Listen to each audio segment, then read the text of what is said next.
Agora na Rádio Clube, Medicina e Saúde. Um programa destinado ao seu bem-estar físico e mental. Informações atuais e diferenciadas sobre os avanços em medicina e saúde através de conteúdos de qualidade. Conheça estudos e tecnologias que trazem descobertas sobre o corpo humano, doenças e qualidade de vida. Medicina e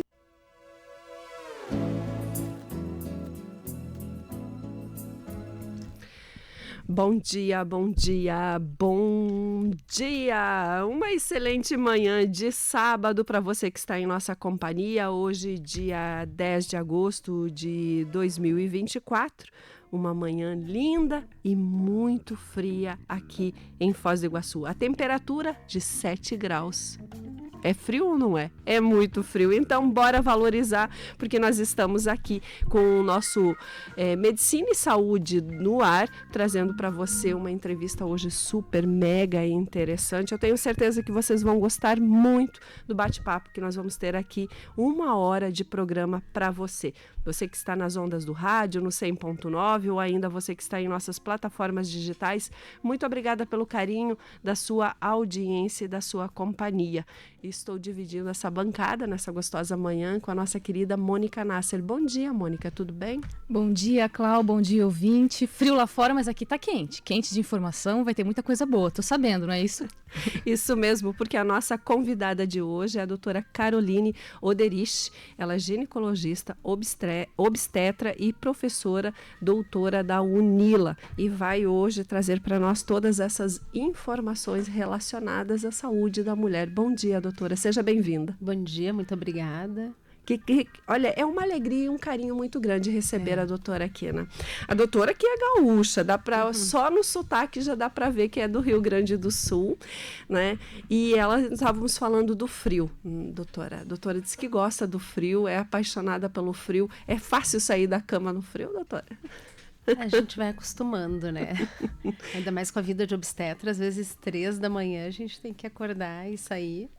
Então, encaro o frio, é bastante roupa, mas hoje eu estava pensando bem agasalhada, a gente não sofre, né? A doutora é do time que gosta do frio, né? Gosta de vestir as roupas do frio, então ela está bem à vontade e eu tenho certeza que o nosso programa hoje vai ser imensamente bom e produtivo. Para começar, doutora, vamos começar contando para a nossa audiência um pouquinho da sua história. A doutora nasceu no Rio Grande do Sul, especificamente em qual cidade? Eu nasci na cidade de São Sebastião do Caí, é uma cidade que fica bem próxima a Porto Alegre. E vivi lá uma parte da minha infância. Me mudei para o Amazonas, depois para Manaus, que meu pai trabalhava na Petrobras, então minha adolescência eu vivi no Amazonas. Foi muito interessante porque é uma gaúcha saída diretamente de uma cidade do interior para uma capital no norte do país. E depois voltei a Porto Alegre para cursar a Faculdade Federal de Medicina. Então, tem algum médico na família? Tem o meu tio, que foi minha inspiração. O meu tio, o pai do meu pai, ele é cirurgião geral e ali, desde criança, vendo ele atuar dentro da família, né? E atendendo as pessoas, foi uma das minhas inspirações para fazer medicina. E por que depois escolheu obstetrícia? Bem, a obstetrícia teve um longo caminho, né? Eu entrei e comecei a faculdade querendo fazer pediatria. Então, na verdade, obstetrícia, pediatria e ginecologia são muito próximos. E ao longo do curso de medicina, conforme a gente vai conhecendo, vai atendendo pacientes, a gente vai se encontrando nas afinidades, né? Então, a ginecologia obstetrícia, até hoje, ela é uma disciplina que a gente começa a ter mais próximo do 4º para o 5º ano da faculdade de medicina, e os alunos já estão com uma certa maturidade. Ali, quando eu comecei a atender mulheres, eu vi que ali era o meu caminho. Se eu me encontrou. senti à vontade, exatamente. É engraçado, doutora, que 90% dos médicos que sentam aqui são raros os que... 90% todos dizem, eu comecei querendo ser algo, né? Indo para uma linha e depois lá acabei mudando. Às vezes por um convite de um colega para ir assistir um parto ou para assistir uma cirurgia e acabam mudando, né? Mas dentro da medicina tem isso, né? Tem muito as especificações e as especialidades, né? O primeiro parto que eu assisti, eu ainda não estava no curso de medicina. Foi com meu tio, no interior do Rio Grande do Sul. Ele me levou para assistir. E até é interessante pensar, porque ali eu pensei que eu jamais teria um parto normal depois de assistir o primeiro parto que eu tive. Que eu assustador. E, ao mesmo tempo, depois, hoje eu tenho 2 meninos e os 2 nasceram de parto normal. Para ver a mudança que a minha visão também teve dentro do cenário da obstetrícia ao longo de todo esse tempo, né? Eu acho que é esse assunto que a gente vai falar muito sobre isso hoje, né, Mônica? Por exemplo, eu sou mãe de um menino e eu acho que eu ouvi a vida inteira de falarem, meu Deus, é pavoroso o parto normal, porque dói, porque não sei o quê. Naquela época ainda a gente conseguia, né? Era diferente de hoje. Meu filho tem vai fazer 23 anos, então eu combinei com o médico uma cesárea, né? E a gente realmente fez uma cesárea. Eu nem quis tentar o parto normal. Naquela época podia, mas hoje é muito diferente, né? E eu acho que até a gente pode entrar nesse assunto, né, doutora? Você tem essa especialidade na obstetrícia com parto humanizado, né? Eu até trouxe uns dados aqui da Universidade Federal do Rio de Janeiro, de 2021, que cerca de 18% a 44% das gestantes são vítimas de violência obstétrica, que é o que se fala muito. E tem esse novo conceito do parto respeitoso, parto humanizado, que vem aí trazendo uma nova proposta, né? O termo, inclusive, refere-se a todo um procedimento que é feito. Que procedimento diferenciado, o que é esse parto? O que acontece? O processo de nascer, até ali meados do século XIX, ele era um parto domiciliar, atendido por parteiras, na sua grande maioria, e as mulheres se dirigiam a um serviço, a um hospital, em momentos muito críticos, né? Então, até porque a cirurgia cesariana, ela não é um parto, né? Então, até eu tento mudar essa definição, porque as pessoas falam, nasceu de parto, cesárea. Cesárea não é um parto. Parto é somente o nascimento via vaginal. A cesariana é uma cirurgia. Então, a cirurgia, ela foi desenvolvendo ao longo do tempo, e ali após ali a Segunda Guerra Mundial, que as mulheres entraram cada vez mais no mercado de trabalho e a medicina foi se tornando mais hospitalar, as parteiras perderam muito espaço dentro desse cenário e o parto começou a acontecer muito atendido por médicos, né, homens, em ambiente hospitalar. E a partir daí mudou-se muito e se estudou muito também a obstetrícia, né? Quando o parto já não... Tu tem que fazer uma intervenção, quando não tem.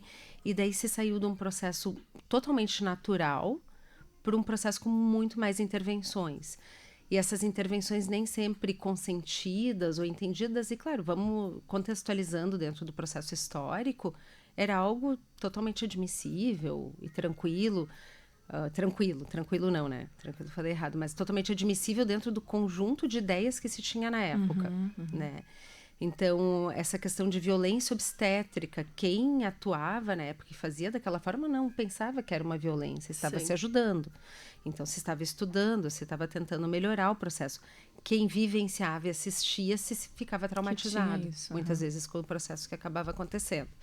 Então, a cirurgia cesariana ela foi se qualificando, foi melhorando com muitos antibióticos, foi se diminuindo o risco, porque a cesariana ela é uma cirurgia, ela tem risco de 30% a mais de infecção do que no nascimento via vaginal. Se entra na barriga, é um corte. Então, é todo um procedimento muito mais elaborado do que o nascimento pela via normal.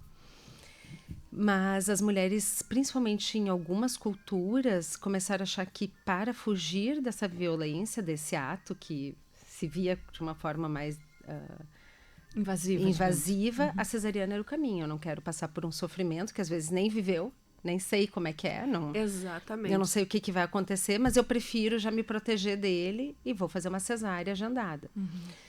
Com essas mudanças que aconteceram de cesarianas agendadas e excesso de intervenções no parto também, começou a se ver, será que a gente está fazendo certo? Será que esse mesmo é o caminho? E se começou a voltar, não, e se a gente deixar o parto acontecer? Se nós fizermos menos intervenções?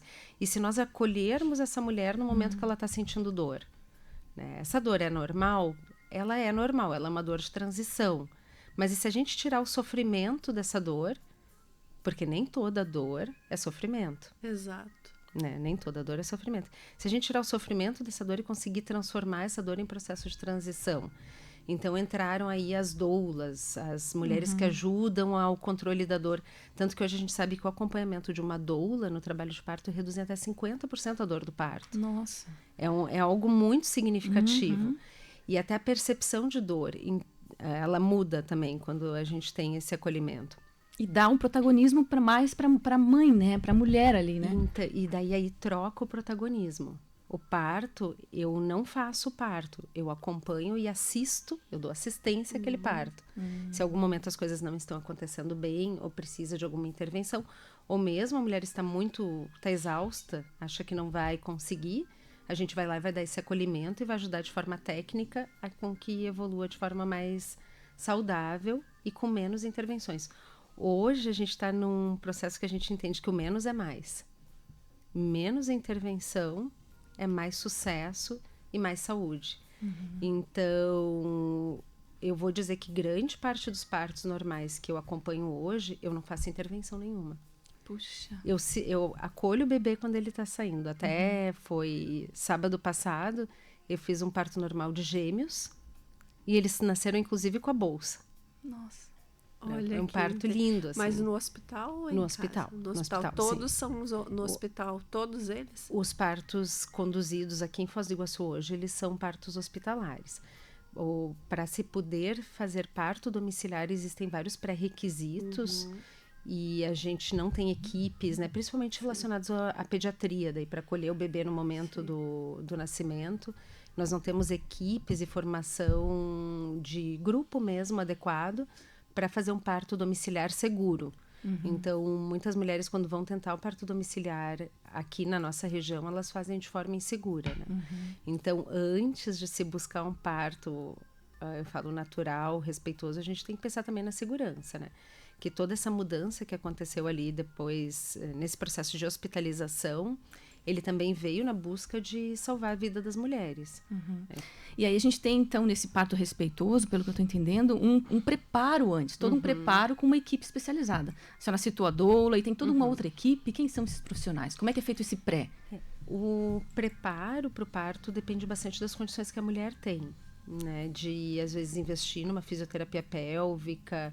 A fisioterapia pélvica, ela vai trabalhar os músculos do períneo, que é da vagina, principalmente, para a mulher aprender a relaxar no momento que tem que relaxar, que é para o bebê sair, e também fortalecer e segurar para manter todas as estruturas ali no seu devido lugar. Então, a fisioterapia pélvica, ela, além de ajudar e diminuir risco de lacerações, de acontecer qualquer tipo de lesão no momento do parto, ela também vai ajudar a encorajar a mulher, porque muito dos medos que elas trazem, às vezes, na consulta, o medo do parto, às vezes por algum tipo de dano genital, que também, por muito tempo, a gente via relacionados à questão da sexualidade, né? Vou ter algum tipo de lesão, depois isso vai me atrapalhar no futuro com meu marido. Então, isso acaba ajudando a desmistificar esses medos em relação ao nascimento vaginal. Eu falo, gente, se tivesse um problema tão grande, no passado as mulheres não teriam 10, 12 filhos, né? Então, a gente também tem que ver. Eram partos atendidos em casa, por parteiras, e as mulheres ganhavam já engravidavam de novo. Claro, não tínhamos contracepção, Exato. como tem hoje. Então, eu acho que eu vejo que a obstetrícia, ela transita por uma mudança de visão e de posicionamento social da mulher também, dentro desse processo, porque a maternidade, ela está muito intrínseca, né, ao nosso gênero feminino, assim. Eu acho que ela tem uma expressão grande da nossa feminilidade, assim, o estar grávida, o gestar. E, ao mesmo tempo, com todas as responsabilidades e a bagagem que ela veio trazendo e essa questão de via de parto, no final, ela transitou e entrou dentro desse processo nosso de posicionamento mesmo social, como mulheres, com direitos, com direito a respeito. Então, quando a gente fala assim, o parto respeitoso, por quê? Porque vocês pensem, eu me formei em 2005. Acabei minha residência, minha formação em 2008, depois fiz mais uma pós-graduação em gestação de alto risco e incontinência urinária. E ao longo desse processo, na minha formação, eu vi essa transição acontecer. Então, o período que eu me formei era um período que a episiotomia, que é algo que se teme muito, que é o corte na vagina na hora do nascimento, eu via mulheres recebendo esse corte sem serem avisadas de que seriam cortadas. E aí entra na violência obstétrica. Entra na violência obstétrica, a própria episiotomia. Então, você pensa, a mulher tá ali parindo, tá saindo a cabeça do bebê, daqui a pouco recebeu um corte. Quer dizer, ela fora de todo o processo, toda a autonomia de decidir, né, como é que Aí vai ser que esse vem parto. os traumas, não? Daí que vem os traumas, sabe? E nenhuma anestesia. Nossa. Exatamente. A gente fala, nossa, mas... E algo, tipo assim... acontece assim, não vai sentir quase nada. Tu já tá com uma outra dor tão grande que aquela ali vai talvez ser pequena. vai ser pequena. Eu acho que se pensava mais ou menos neste contexto, e né? desde a posição de parto, que era uma posição ginecológica, onde Sim. a mulher perde metade da força só em estar com as pernas penduradas, né? Então, até a posição de parto, toda essa pesquisa para acontecer essas mudanças.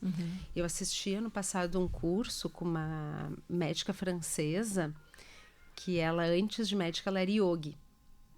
E ela conta que atualmente ela tem seus 70 anos. Que ela foi ter os partos dela na França, né, em 1970. E ela falou que enquanto que ela estava naquela sala de parto, tentando fazer posições de yoga, ela pensou, gente, nós estamos em 1970, eu estou num dos países mais desenvolvidos da Europa, e a gente ainda ganha bebê como se estivesse na era medieval. Olha só, mas é porque vem realmente, né? Eu acho que a medicina mudou muito. E né? daí ela acabou, depois de ter os 3 filhos que ela teve ali naquele momento, ela pensou assim, eu vou trazer yoga para o parto. Posições de parto, mudança, legal. alívio de dor. E ela não era escutada. E ela, com 3 filhos, com 30 anos, foi cursar medicina para poder levar informação. E daí ela tem até posições de parto que levam o nome dela. De Olha, que posturas. Então, ela interessante. estuda toda a parte do períneo. Eu ia Ela falar, veio porque o yoga trazer tem cursos isso. no Brasil. Então, nós vemos toda essa mudança ao longo do tempo, então, de partos mais violentos, hospitalizados, para partos agora ainda dentro do ambiente hospitalar, com a segurança que o hospital nos traz. Então, a nossa busca e trabalho para tentar fazer com que os hospitais tenham salas de partos confortáveis, acolhedoras. Quando eu cheguei em Foz do Iguaçu, eu estou aqui há 10 anos. Não era permitido que o pai, o acompanhante, estivesse junto no momento do nascimento do seu filho. E eu já vinha também de um local que isso era uma coisa totalmente natural, né? Então, até como assim não vai participar do parto? Você veja, Assim, recente, né? Essa 10 mudança. anos. 10 anos. E a gente vem, né, a doutora contando da formação, do estudo, contou aí da história de quando saímos do parto de casa para ir para o hospital com médicos homens. Eu me lembro muito claramente, a minha mãe teve 7 filhos e os 7 de parto normais. E todos os médicos dela eram médicos homens, né? E eu me lembro que ela disse uma vez assim, claro, não é ele que tá sentindo, ele não sabe nada, para ele é fácil dizer não tá doendo, tá doendo e doendo muito, né? E ela transferiu isso para todas as filhas. Nós somos em 4 filhas mulheres e 3 tivemos um trauma. Esse trauma. E todas nós, quando fomos ter os nossos filhos, cada uma de nós teve um filho só, e todo mundo por cesárea. Exatamente por esse medo, né? E é muito comum mesmo esse trauma passar de geração, né? E daí até isso é uma coisa que eu converso com as mulheres, quando elas chegam e falam assim, não, as mulheres da minha família não podem ter parto normal, porque a minha avó e a minha mãe tiveram cesariana. Eu falo assim, bem, mas antes delas, com certeza, pra gente estar aqui, as mulheres tiveram que ter tido parto normal, porque tu fazia cesariana somente em condições assim, de risco de vida extrema, que é o que deveria ser feito hoje. A Organização Mundial da Saúde estava sendo questionada porque o aumento dos índices de cesárea ele é mundial. Ele é mundial, tem a ver com condições de saúde, condições médicas também, de pré-natal. E ela foi questionada sobre esse índice que a Organização Mundial de Saúde preconiza que 15% dos nascimentos devam realmente ocorrer pela via cesariana, que ela é uma via de emergência, né? E que bom que existe. Eu não sou uma pessoa contra a cesárea, eu adoro. Muito pelo contrário. Né? Eu adoro a cirurgia porque ela salva vidas, ela Sim. tem um papel importantíssimo dentro da obstetrícia. Então, ela é extremamente importante. Mas daí, quando eles foram revisar os dados, eles falaram assim, realmente 15% é muito. O índice exato deveria ser 10. E no Brasil, nós temos índices de cesariana na rede pública que beira 40%. E na rede privada, 85%. 85%. São as cláusulas com os traumas, né? E eu achei super interessante, eu nunca tinha escutado que a cesárea é uma cirurgia, né? Que ela não é um parto. É a primeira vez que eu escuto isso. Olha, muda muito a concepção mental. É um nascimento cirúrgico. Pois é realmente invasivo, né? É um nascimento cirúrgico. E por que no particular é muito mais do que no público? Porque é para não sentir essa dor, porque a gente quer realmente cortar o caminho? Assim, olhando do ponto de vista econômico, os norte-americanos, eles, se em algum hospital eles começam a ultrapassar o índice de 15% de cesarianas, o governo estadunidense vai lá e fecha o hospital. Tem algum problema acontecendo aqui. E só que lá os partos não são vinculados ao médico. As pessoas, quando estão fazendo seu pré-natal, elas sabem que elas vão ganhar com um grupo dentro de um serviço e vai ser com algum daqueles médicos do grupo que estará de plantão naquele dia. E em locais onde o parto é vinculado ao médico, acaba acontecendo isso de uma forma maior. Por quê? Porque vocês pensem, eu estou né, à disposição 24 horas por dia, quando a gente faz obstetrícia. Sim. E isso exige muito do profissional. Então, o que é mais confortável para o profissional te dizer assim, olha, realmente, né, eu acho que é melhor a gente agendar uma cesariana porque teu bebê tá grande, tua pelve é pequena. Sim. Entendeu? Então, existe esse viés que acaba sendo induzido e juntos, daí se criou uma cultura no Brasil de que quem pode paga uma cesárea. Entendeu? Exato. Porque daí, assim como quem tem mais condições acaba fazendo uma cesariana, quem olha pensa assim, não, ela pode, se ela fez cesárea porque ela pode pagar. E parece que cortar um caminho, porque fica assustador realmente, né? Falando sobre a dor, então se você for fazer uma cesárea, você não vai sentir dor, você vai ser muito mais bem assistido do que ficar ali, às vezes, em trabalho de parto 7, 8, 10, 12, 14 horas. E ainda tem muito a história assim, não nasceu, não tá nascendo, não tá nascendo. Tem um período certo para o bebê nascer, porque a gente vê que tem mães que vão quantas semanas, uma semana a então, mais. Agora eu só vou trazer aqui um termo antes, né? Esse encurtar o caminho da dor. Encurta o caminho da dor antes. E depois? Exatamente. Então eu comparo, assim, que esses dias eu vi alguém falando assim, porque o meu médico falou que ganhar de parto normal é como tu subir 9 lances de escada, e a cesariana é de elevador. Eu falei, o pós é a mesma coisa. O pós do parto normal tu sobe de elevador. E da cesariana, 9 não, ou até mais, porque daí são 30, 40 dias de dor. Exatamente. Então, e ainda tem um bebezinho para cuidar. E ainda tem um bebezinho para cuidar. E vai eu mudar até comento, toda a tua pensa vida. no segundo parto. Daí você tem 2 crianças para cuidar e 2 cirurgias. Uma terceira cesárea. 3 cortes no mesmo lugar. O útero é um músculo. O útero sendo cortado 3 vezes no mesmo lugar. A dor é maior, cada cesárea a dor é muito maior. Tanto que a gente tem um limite de 4 cesarianas já trazer risco de vida materno. Um parto não. Se a mulher quer ter 8, 9, 10, ele não vai ter os riscos inerentes, ela vai estar, na verdade, cada parto ela vai estar melhor para cuidar da criança. Então, é um tema muito importante que a gente traga e mostre para as mulheres que às vezes elas pensam que a cesariana vai ser o caminho mais curto, ela vai poder agendar, sendo que a gente nem trouxe os benefícios para o bebê, né? Que isso às vezes me incomoda um pouco, fazer uma cesariana agendada e tu vê que aquele bebê estava ali dormindo e precisava uma semana a mais. Então é um bebê que nasce mais sonolentinho, tem dificuldade de mamar, porque ele ainda não estava pronto para nascer. É quase ele dizendo assim, eu precisava mais uns 5 dias aqui. Nossa, para o meu relógio biológico. E tem muitas mães, porque assim, não é fácil de você detectar exatamente quando foi que você engravidou, qual foi o momento que engravidou. Tem uma semana, 2, às vezes, de erro. E aí, quando vai lá e não nasceu. E parece que meninos ficam uns 4, 5 dias a mais do que as meninas. Existe isso, é verdade? Ou tudo é lenda, folclore? Por isso que a gente usa a data da última menstruação como ponto de corte. Então, a data da última menstruação não é o momento que se engravidou, estava menstruada. Então, tem 15 dias ali, mas toda mulher sabe quando menstruou. Então, a gente consegue ter um parâmetro e uma ideia que é em torno daqueles 3 a 4 dias. E grande parte das gestações passam os 4 dias da data prevista do parto. Porque tem esse intervalo. Sim. Então, as pessoas acham, não, chegou nas 40 semanas, não nasceu, eu vou para uma cesariana. Né? Então, tem bastante... Tem muitos relatos assim. Então...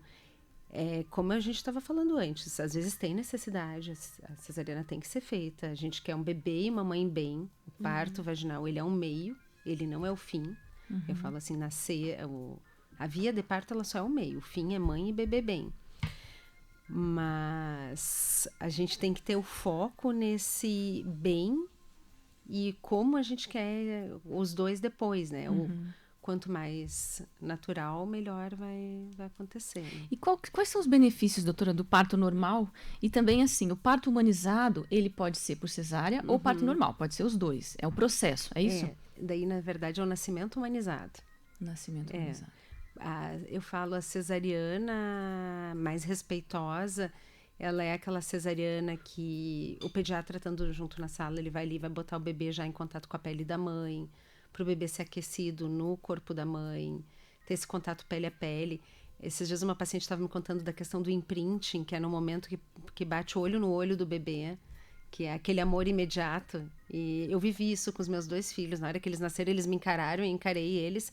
E realmente uma conexão que parece que está dizendo ali, ó... É para sempre aqui.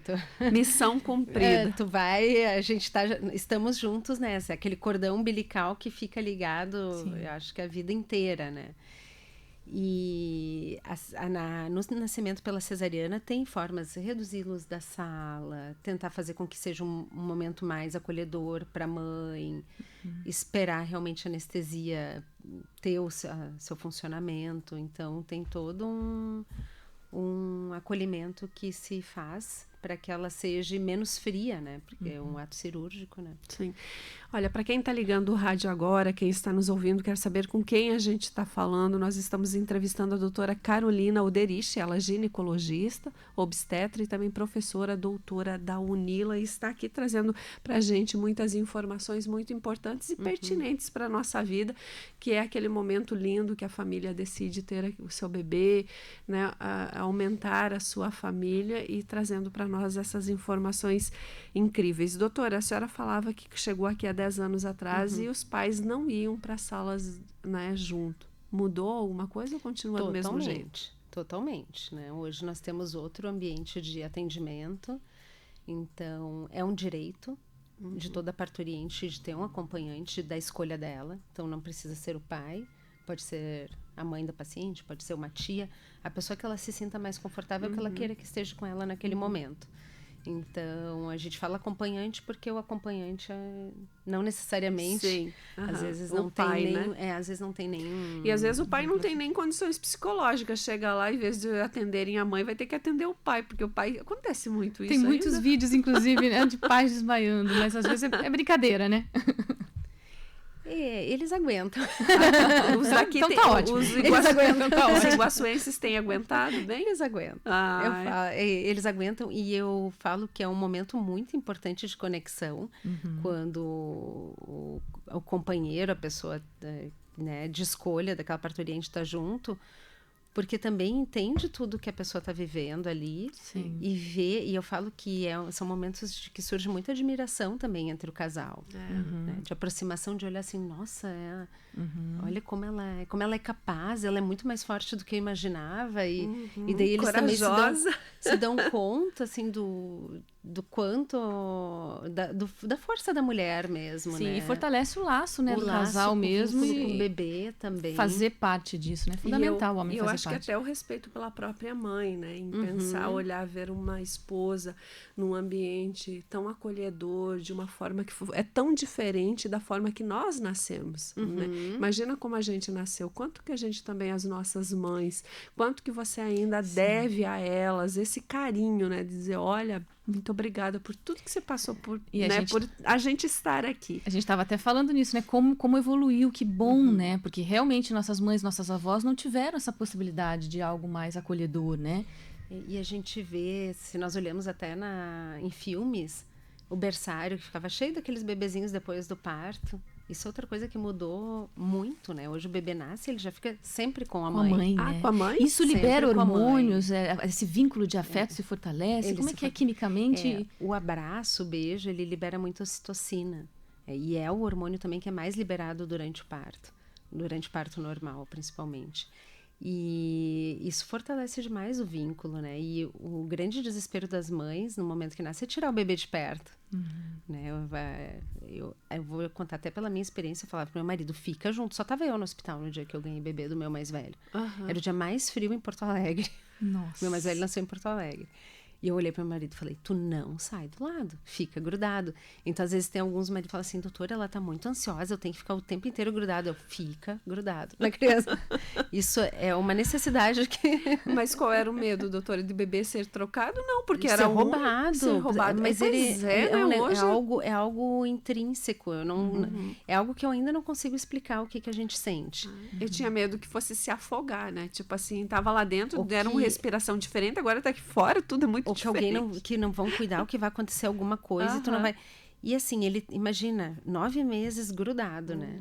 Acoplado 100% ao corpo. Sim. E de uma hora para outra sai, corta aquele cordão. Eu falo assim, é um cordão que só corta de forma virtual, né? Porque o virtual continua, né? Só corta de forma física, o virtual tá ali. E doutora, como a gente, né, vindo agora dessa forma de você entender, de você estudar mais. Eu, por exemplo, quando me trouxeram meu bebê, que trouxeram ele enroladinho, bem charutinho, né? Falei, pobrezinho, ele tá muito apertado, abri aquilo lá, porque eu achei que ele tava apertado, tava sofrendo. Sério, Cláudia? E olha só, né? Porque concepção, claro, ele estava apertadinho aqui dentro, a Sim. sensação deveria realmente apertar e ninguém te falava, olha mãe, ele tá enroladinho assim, porque ele estava apertadinho dentro da sua barriga, então aqui, para ele se sentir melhor. Eu acho que a medicina, as enfermeiras, esse pessoal mudou muito, porque o negócio, o povo era chucro, né, doutora? Vamos falar igual os gaúchos falam, era de uma chucreza que, meu Deus. Mas o que eu acho pior é que tem muitos locais que continuam assim.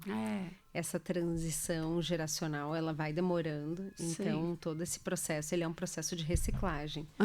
Que a gente tem que ficar se atualizando e entendendo que tem que ir mudando, que as informações novas estão vindo. E hoje também tem o tal do Google, né, também, né? Tem Mas a preparação. gente ainda escuta coisas que tu fica pensando, gente, assim, ou vem pacientes de alguns lugares e falam assim, não, eu vou vir ter o bebê aqui em Foz, porque na minha cidade ainda é assim que tem que acontecer. E eu acho que essa explicação também, né, doutora Clau, faz parte também do parto respeitoso, né? A mãe saber o que vai acontecer também, esse preparo, diminui a ansiedade, diminui o estresse, acho que também, né, você sabe como é que vai ser o processo, você faz parte do processo. Como a Clau falou, eu não sei por que veio apertadinho, eu não estava sabendo, né? Mas se tem a noção, se teve uma equipe que lhe explicou, eu acho que acalma a mãe também, né?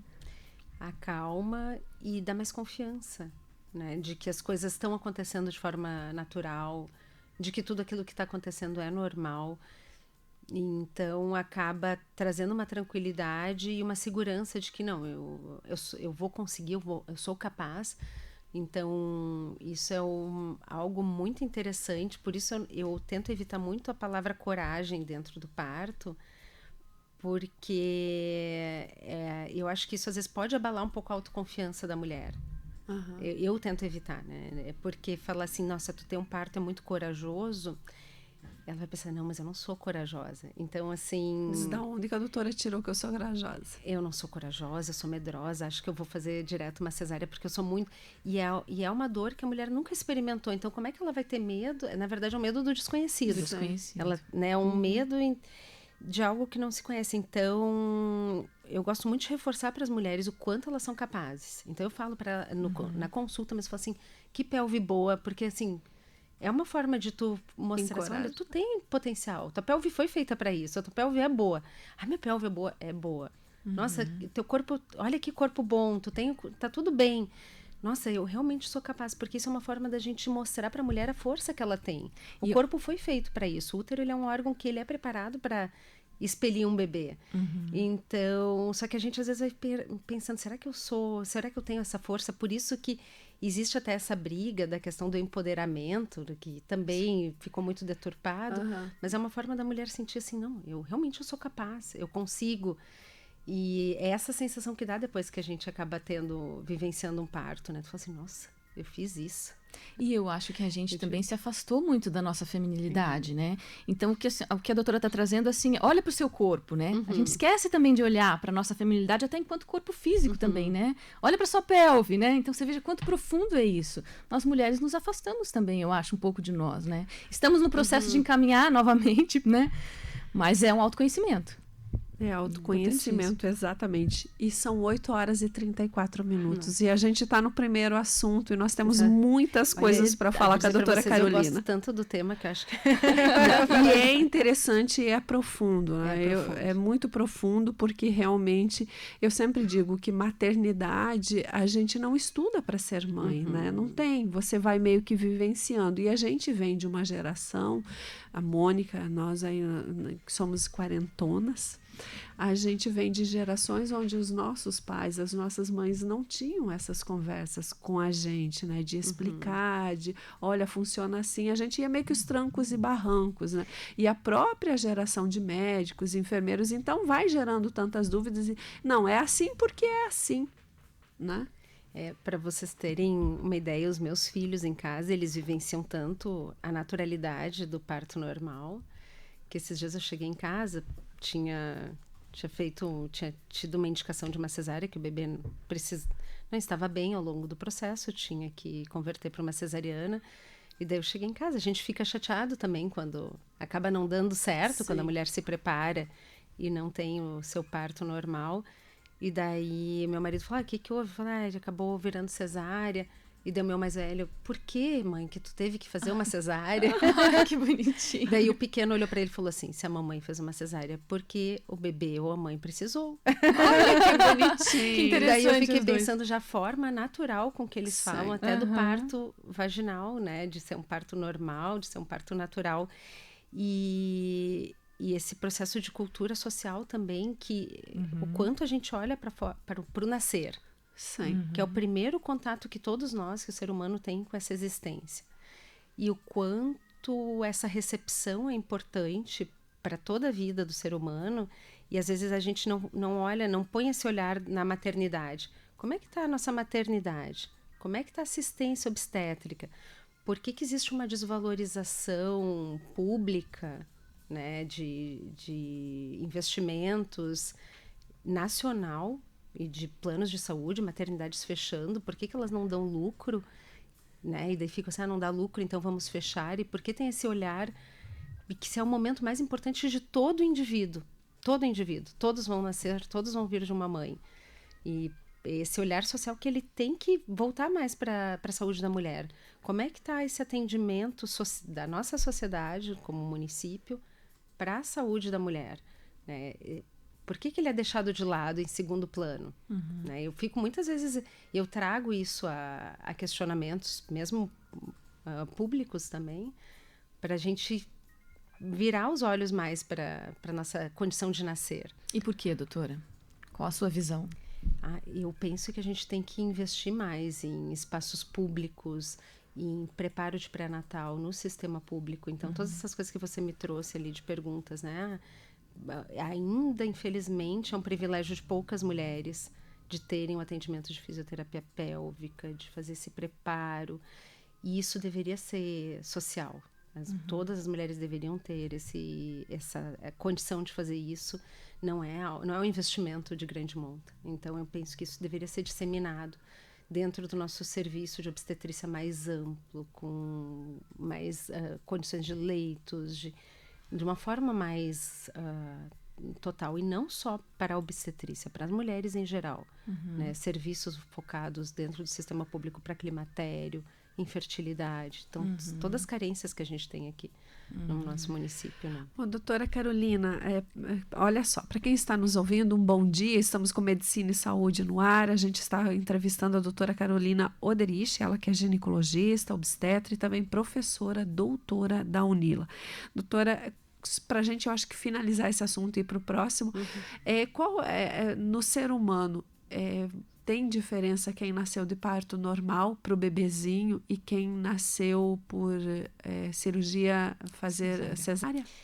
Tem várias pesquisas hoje mostrando que o nascimento pela via vaginal, ele faz o bebê ter contato com secreções da flora vaginal materna, e os bebês que nascem pela via normal, eles têm uma flora intestinal diferente dos bebês que nascem de cesariana. Puxa. Então, hoje se vê que existe uma associação com aumento de risco de obesidade, doenças relacionadas a alergias, como asma e alergias diversas. E também isso pode ter uma relação com o momento do bebê estar pronto para nascer. O parto normal, ele faz uma massagem pulmonar no bebê na hora do nascimento. Todo aquele processo de contração. Então, por isso, normalmente os bebês, eles choram mais forte, têm uma atitude mais forte depois que nascem pela via normal. Por isso, se fala muito de mesmo quem vai ter que fazer uma cesariana, aguardar os sinais do trabalho de parto. Para ter essa prova de que o bebê está pronto para nascer, ou tentar passar pela prova do trabalho de parto, para o bebê ter contato com essas secreções maternas. Para acabar não nascendo antes, né? O que acontece muito, que é aquela outra pergunta que eu fiz, né? Relacionada, mas já está pronto, já nas minhas contas, vamos fazer nascer esse bebê que já está passando do tempo. Doutora, para mudar um pouquinho de assunto e trazer também sobre anticoncepcional, prevenção de gravidez na adolescência. A doutora trouxe dados para a gente aqui em relação ao seu tempo de formação, seu tempo de estudos. Hoje em dia ainda é muito comum adolescentes grávidas. Vamos falar de números de Foz do Iguaçu. A doutora tem números próximos, tem esse conhecimento, tem como falar para a gente aqui, para a nossa audiência? Inclusive, eu tenho um projeto de extensão na universidade que se chama Prevenção de Gravidez na Adolescência. A gente vai começar a atuação agora no mês de... A gente vai estar entre o final de agosto, já vai estar começando em escolas públicas de ensino fundamental 2, adolescentes de 12 a 14 anos, que a gente vai tratar justamente do tema de prevenção de gravidez na adolescência. Aqui na região, a gente não sabe se é por ser tríplice fronteira, nós temos índices de gravidez na adolescência maiores do que o sul do país. No sul do Brasil, nós temos índices aproximados de 14% de gravidez na adolescência, ou seja, de cada 100, 14 meninas têm menos de 18 anos. E em Foz, nós temos índices em torno de 18% a 19%. Nossa. Então, isso é um índice realmente... De cada 100 meninas, 18 ou 19 acabam engravidando. Alto. Com quantos anos, doutora, mais ou menos? Abaixo de 18, é um índice geral. Mas nós temos aqui em Foz muitas meninas com menos de 15 anos grávidas. E às vezes já tivemos partos ali no hospital de meninas de 13, e acontece, 13 e 14 anos. Ou seja, elas ainda estão na adolescência e já estão se tornando mães.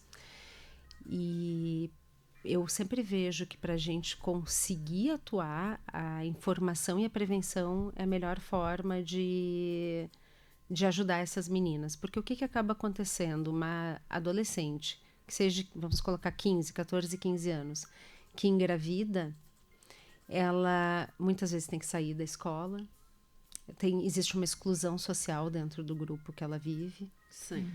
Ela acaba tendo que começar a trabalhar muito cedo e acaba ficando sujeita, às vezes, a uma qualificação profissional que ela tem que aceitar, muitas vezes, o trabalho que for dentro da condição. Então, a gente acaba mantendo uma base da pirâmide social com mulheres que engravidaram muito cedo, que tiveram pouca qualificação, e isso vai atrasar todo o futuro dessas meninas, né? E o corpo também não está preparado ainda para gestar uma criança, né? Por mais que a gente fale que já está fértil, é um corpo ainda imaturo para viver uma gestação. Então, ainda é uma gravidez de alto risco. E a criança também, consequências para a criança que depois vai ser criada por uma mãe adolescente que mal está sabendo se cuidar, começando a se gerir, e ainda tem que criar uma criança que às vezes os avós vão estar ajudando. Acaba virando um problema social. É um problema também, social. Né? Um problema social, né? E sem falar que essa criança normalmente ou quase sempre vai crescer sem a presença do pai também, né? Muitas vezes sem a presença do pai. E aí dificulta para tudo e para todos, né? Inclusive para a criança, né? Então, dentro desse projeto, nós vamos estar levando para as escolas públicas, algumas já selecionadas, nós já estamos, já está tudo acordado com o Núcleo Regional de Educação, e nós vamos levar essas oficinas. Na verdade, é um projeto que deveria fazer parte do Saúde na Escola, que faz parte dos projetos do governo federal, que acaba não acontecendo, mas que nós vamos trabalhar os temas de anticoncepção, formas de anticoncepção, e muito também a lei da criança e do adolescente, de que o adolescente pode consultar, que ele pode buscar a unidade de saúde, que ele pode ter uma consulta sem a presença de um acompanhante, né, e pedir, fazer a solicitação de contracepção.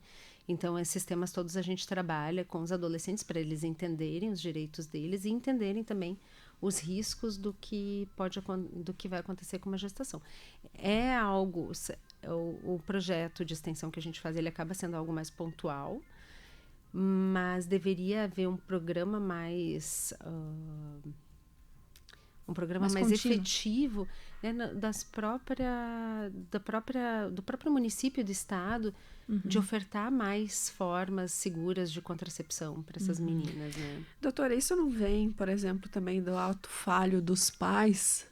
Não ter essa conversa com os filhos, e pelo fato de que hoje as coisas mudaram muito, as nossas gerações são muito diferentes. Não que não existisse gravidez, né, sem o casamento, porque a gente vem muito tempo, de muitos anos atrás. Então, as pessoas hoje, os jovens, eles fazem muito mais sexo. Os pais hoje também aceitam muito mais, né, os filhos trazer namorada em casa, dormir junto e tal, não tem problema. Não é falta da família também ter essa parte de conversar e dizer, olha, né, vamos conversar sobre isso, e dizer tudo ao seu tempo, e precisar sim um governo fazer isso? Eu acho que tem um papel do Estado muito importante dentro desse processo, porque é muito difícil às vezes a gente dar aquilo que a gente não teve, né? Então... dar o que não tem, né? É um exercício de chegar e falar sobre educação sexual. As pessoas têm muitos bloqueios, têm muito medo. E os pais, com os filhos adolescentes, às vezes a comunicação já é truncada, já é difícil, porque o adolescente, ele está naquele período de diferenciação, ele quer se diferenciar dos pais, da família. Às vezes, o que um amigo fala, realmente ele aceita, e o que o pai fala, ele acha que... Então, eu acho que eu vejo que para o adolescente é muito importante esse papel da escola e do Estado. E mesmo a escola e o Estado têm medo de falar desses temas, porque acham que vão ser inadequados, ou os pais vão achar que está incentivando. Pois então, esse que é o problema, né? Então, eu vejo que realmente o Estado tem que entrar com uma presença maior, os profissionais de saúde estarem dentro da escola falando desses assuntos, porque os pais têm dificuldade. Às vezes nem eles sabem como abordar, ou não souberam como fazer, e acabaram tendo gestação. Aquela criança já é fruto, às vezes, de uma gestação adolescente. Então, eu acho que tem um papel social nosso, assim, de quem tem mais informação e entende, porque mesmo às vezes profissionais da área da saúde não conseguem entender tantas diferenças dos métodos contraceptivos. Às vezes a gente tem acesso e mesmo assim fica com muita dúvida, quem dirá um adolescente, né? Ou às vezes uma pessoa que não tem a formação e não entende o que pode oferecer, mas o que eu vou dizer para ele? Vou mandar usar camisinha? Tá, mas então eu vou levar minha filha no posto? Talvez, assim, nesse sentido, sim. De aproximar a família, né? Leva a sua filha no posto. Vamos fazer os adolescentes terem um espaço de consulta maior, né? Porque muitas vezes fica atendendo só quem está doente, quem está precisando. Ou talvez até essa conversa desta forma esclarecedora com os pais, né? Porque muitos, né? Vamos falar aqui porque hoje o Brasil está muito dividido, né? E até mesmo porque os pais dizem isso não é função da escola, a escola não tem essa função, está incentivando as crianças a ter relações sexuais, a tomar anticoncepcionais.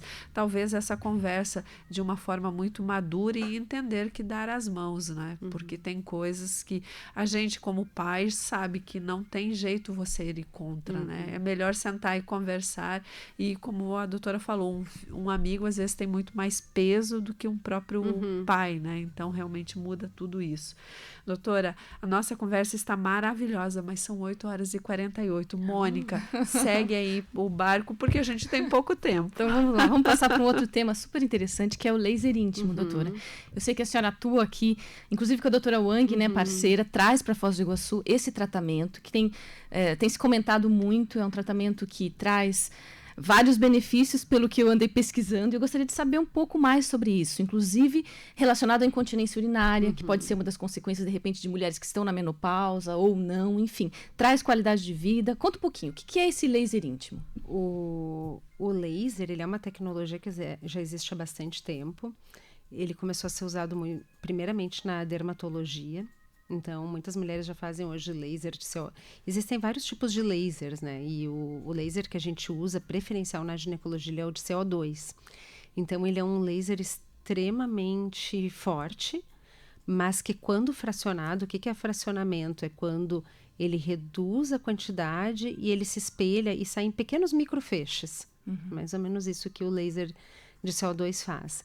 Ele acaba penetrando somente 2 milímetros na mucosa da mulher. E isso na pele também, quando faz na face. Mas em se tratando de ginecologia, ele penetra 2 milímetros. E penetrando 2 milímetros, ele consegue provocar um estímulo das células de colágeno. Então, por isso que tanta gente está falando hoje de rejuvenescimento. E eu não gosto do termo rejuvenescimento. Eu gosto do termo reabilitação. Porque a gente vai devolver uma função, né? Então, tu fazer com que uma mulher tenha mais colágeno, sinta-se melhor, mais confortável no seu dia a dia, na sua atividade sexual, isso é devolver função. Isso não é para, né, deixar mais jovem, é para devolver função. E, ao mesmo tempo, ele provoca uma melhora do tônus vaginal. Então, quer dizer, a gente falou até da questão dos partos, né? Também influencia nisso, né? Vem também para trazer uma melhor qualidade de vida e uma sexualidade saudável também, né? Ali, né? Inclusive, ele pode ser aplicado no pós-parto em mulheres que fizeram parto normal ou cesariana, porque durante a amamentação se simula estado menopáusico. A vagina fica extremamente seca, sem colágeno, e algumas mulheres não conseguem ter relação sexual independente da via de parto após o nascimento por conta da amamentação e da liberação dos hormônios, que é um processo fisiológico para fazer o corpo da mulher retornar ao estado original. Só que isso o nosso corpo foi todo projetado perfeitamente. Só que para uma vida sexual isso é extremamente desagradável, porque daí fica sem lubrificação, fica enrijecida. E daí nesse momento o laser ele também vem e melhora a questão do colágeno e da lubrificação vaginal. E daí junto ele provoca um aumento de tônus. Existe uma ponteira que a gente usa para fazer aplicação na parte da bexiga. Então, para quem tem incontinência leve, a moderada, ele vai melhorar em até 80%. Aquela pessoa que vai para a academia, ergue um peso, acaba fazendo um pouquinho de xixi, espirra, tem que apertar a perna. Funciona para essa pessoa? Então, vai depender de quão forte é o esforço para ela perder. Em casos que seja muito severo, por exemplo, toda vez que eu tuço, eu perco urina. Daí é um caso que tem que ser bem avaliado, se não é necessário realmente fazer uma correção cirúrgica, com a tela de sling, que a gente chama, né? Que daí é para corrigir. Agora, quando são situações esporádicas, né? Eu estava resfriada, tossi muito e daí deu um escape. Para essas situações, assim, que é uma incontinência leve, que a gente chama, que é esporádica, o laser ele resolve em 80% dos casos. Só que ele é um laser que tem que se manter, tem que ser feito manutenções a cada 2 anos. Ele não é uma cirurgia. Também é uma vantagem, né? Não existe internação. Recuperação mais rápida. rápida. Normal imediatamente após, não tem recuperação, né? Então, não tem restrições. Ele tem algumas restrições. Nós não podemos fazer em vigências de infecções ativas, por exemplo, principalmente herpes genital, porque ela pode ser ativada, porque como é um calor local, funciona como se fosse um sol ativando a pele, então isso pode facilitar. Algumas doenças autoimunes, se estão muito ativas, tem que ser avaliado.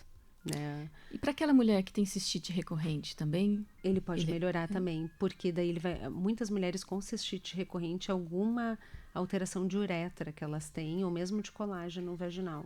Então acaba melhorando bastante. Algumas mulheres que vão fazer, às vezes, por ressecamento, elas voltam depois falando assim, não, eu voltei porque eu parei de perder a urina. Ou aquela vontade que eu tinha de 1 em 1 hora de ir para o banheiro passou. Então, que são as alterações que vão acontecendo no climatério, né? Que vai dando uma mudança do colágeno, a bexiga vai ficando mais flácida, independente de se a mulher teve parto ou cesárea. Então as mulheres começam a ter algumas percepções assim e isso incomoda. Vou dar uma corrida leve, volta a estar com a calcinha com um pouco de urina. E a nossa preocupação hoje, que eu vejo, que muitas mulheres trazem na consulta também é: como é que eu vou estar quando eu estiver com 80 anos, se eu estou assim, com 40, com 50? E é alguma coisa que a gente também se preocupa. Eu vejo que a gente tem que olhar a mulher assim: como é que você vai estar com 80 anos? Vai estar independente, sem usar um absorvente, né, por conta de perdas urinárias. Então, a gente tem que trazer esse estado de qualidade de vida muito bom para se estar muito bem lá na frente. Olhando agora o que eu já vou fazer para melhorar lá. Mas muitas mulheres hoje que estão com 70, 80 anos estão procurando para fazer o laser por conta das incontinências. E melhora de forma absurda. Uma das indicações que eu gosto muito de falar, que se esquece bastante, são as mulheres que tiveram câncer de mama ou fizeram algum tipo de radioterapia por câncer de colo de útero e ficam com atrofia vaginal muito importante. E muitas não podem usar nenhum tipo de hormônio, seja oral, seja vaginal.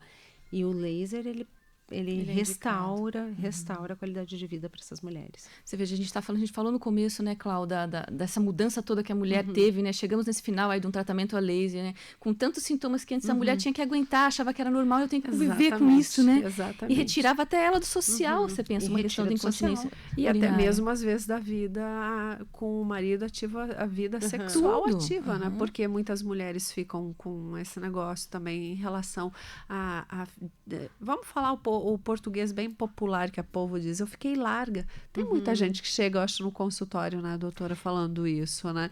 Ou até mesmo de estética, porque o laser também tem uma via estética também. A gente também faz correção de pequenos lábios, que os lábios eles começam a crescer e a ficar mais escuros. Cresce mesmo, doutora? Eles, na verdade, é a flacidez da pele, né? Eita, é a flacidez. Essa flacidez até lá, rapaz. É a flacidez. Então, eles dão uma sensação de crescimento porque se perde gordura do monte de Vênus e dos grandes lábios. E dos pequenos lábios ficam mais salientes, escuros. E as mulheres se sentem desconfortáveis esteticamente. Então, o laser, ele faz essa cirurgia corretiva.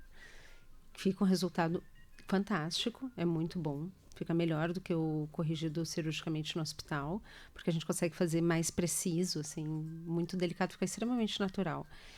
E assim, as mulheres estão sexualmente mais ativas, né? Então, isso restaura. Da questão da frouxidão vaginal, tem também relação com a idade, e eu acho que tem também uma relação que a gente às vezes não pensa de como é que está o parceiro também, porque eles também envelhecem. Sim. Né? Então então não é só a mulher. Então eles também envelhecem. Acho que também existe uma mudança aí que às vezes é importante a gente prestar atenção. Sim. Que acaba sendo tudo sempre uma necessidade da mulher de se cuidar. Na mulher. E o casal envelhece junto. Não, essa depois que a doutora falou que a gente emagrece, e emagrece também, né? A doutora só fala em vagina, não deu nenhum apelido, nunca nada, porque a gente vê muito isso, as mulheres, né? Colocando apelido aí na sua vulva, é vulva que fala também. Vulva e vagina, vulva é a parte externa, vagina é a parte interna. Pois é, e aí as mulheres dão os apelidos, e eu não sabia, nunca tinha parado para pensar que o emagrecer realmente faz isso. Então, quem faz bariátrica normalmente busca também esse tratamento, né? Dependendo do que grau. Está lhe incomodando.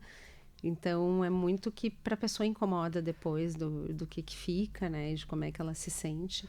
Acho que é muito uma autopercepção do que incomoda, né? A gente sempre tem que ter muito cuidado para não criar problemas, às vezes onde não tem, ainda mais uma região tão íntima. E criar padrões, né? E criar padrões. Então, às vezes tem pacientes que chegam e falam assim: eu quero corrigir. Eu olho o quê?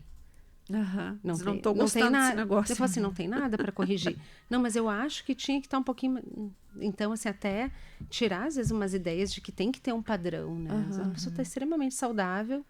Ou quem é de uma pele mais morena, e vê uma mulher que é loura, clarinha, tudo rosadinho, acha, não, mas a minha tá mais escura, como é que a da fulana é rosadinha? Né? Exatamente. E é até importante essa responsabilidade, até onde eu posso ir, né? Até onde é saudável, né? Até onde é uma questão de saúde e qualidade de vida, né?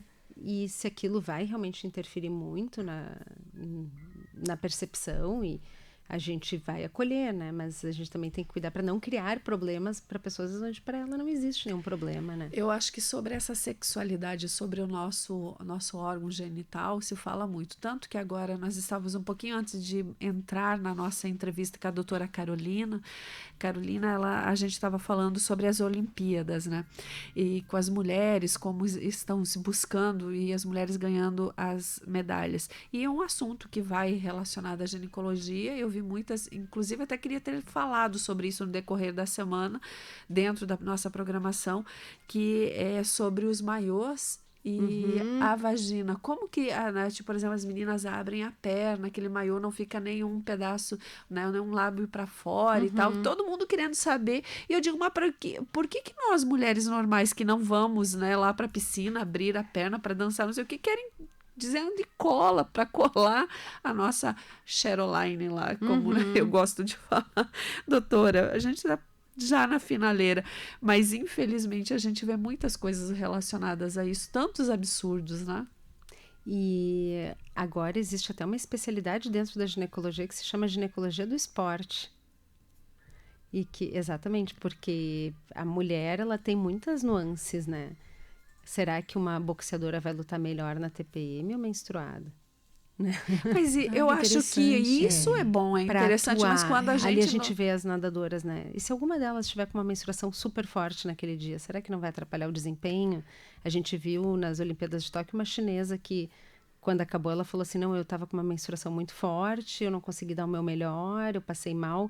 E a ginecologia do esporte está estudando isso, como a gente vai atuar no ciclo menstrual de acordo com o desempenho. Né? E está se olhando mais as fases da mulher, e tudo, né? Daí vai até do corpo, né? Sim. Eu fico vendo as brasileiras, eu achei muito legal, as campeãs olímpicas. Ai, eu vibrei ontem com aquele ouro. Elas jogaram grande parte dos jogos de shorts. Achei muito legal. Exato. De, tipo, usar roupa que se sente mais confortável. Não precisar ficar com aquele colã e ser um show de... É um outro momento mesmo que as mulheres estão vivendo, né? Mas a gente vê ainda muito se falar sobre isso. Você imagina, nós mulheres que não precisamos, né? Tipo, ir buscar essa cola...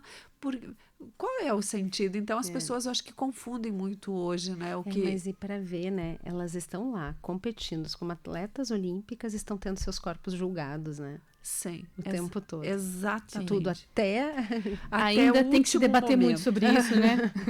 São 9h01.